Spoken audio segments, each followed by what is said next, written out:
都说呢，武汉比郑州好。武汉和郑州呢都去过，实话实说呢，差距确实是挺大的。在中国的众多城市里面啊，武汉和郑州呢都具有历史的一个底蕴，包括文化特色的一个城市。然而呢，当人们谈论这两座城市的时候呢，往往会得出不同的一个评价。很多人就认为呢，武汉呢是比郑州好的，而有人呢则持相反的一个观点啊。作为一个曾经在这两座城市呢都生活过的一个人，我想分享一下我的一个真实感受，包括真实的一个观察。首先呢，让我们从这个经济角度来比较一下武汉和郑州这两座城市啊。武汉呢，作为湖北省的一个省会城市，拥有着得天独厚的一个地理位置，包括丰富的一个资源啊。在过去几十年里，武汉的经济发展呢也是非常迅速，尤其是在制造业方面，包括科技产业和金融业方面取得了一个显著的成就啊。相比之下呢，郑州的一个经济实力呢，虽然也是不断的在增强，在整体上呢和武汉呢还是存在一定的一个差距的。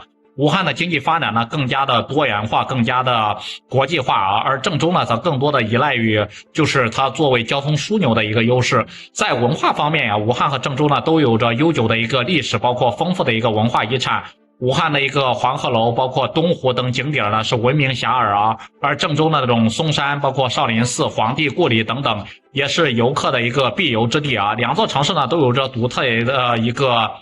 地方文化，包括风俗习惯啊。在我看来呢，武汉的文化氛围呢可能是更加的一个开放和包容，包括大学城嘛，这种大学文化是特别的有包容性和延伸性，而郑州呢则更加注重传统文化的一个传承和发展。再来谈谈一个生活品质方面啊，武汉和郑州呢在生活的一个便利度，包括公共设施，包括环境治理等方面呢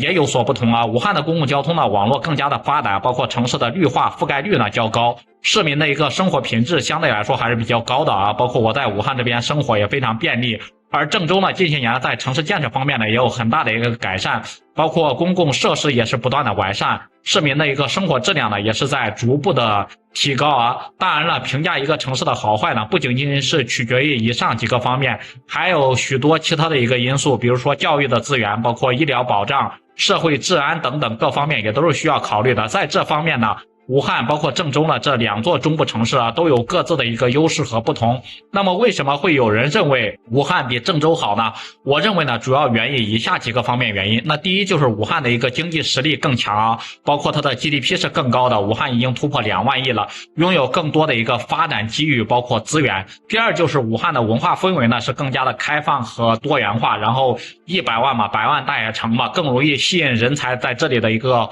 汇集啊。第三就是武汉的一个城市建设和公共设施呢那是更加完善，生活的一个便利度呢那是更高的。我想说的是啊，评价一个城市的好坏呢并不是绝对的，而是一个相对的啊。每个城市呢肯定都有自己的一个特色，包括优势，也有自己的一个问题和不足。我们应该呢尊重每个城市的一个差异性，包括独特性，而不是简单的呢将它们进行比较和排名。在我看来呢，武汉和郑州呢都是值得游玩的一个城市，包括值得生活的一个城市。如果你喜欢现代化的一个都市风情，包括丰富的一个文化氛围，那么武汉呢可能更适合你。但是呢，如果你更喜欢传统文化的一个氛围，包括自然景观的一个美丽，那么郑州呢也许呢更适合你。无论你选择哪个城市呢，我相信呢大家都能够在那里找到属于自己的一个美好时光。不知道大家对于这两座中部城市武汉和郑州都有什么样的印象和看法，也欢迎在评论区里面多多评论，多多留言。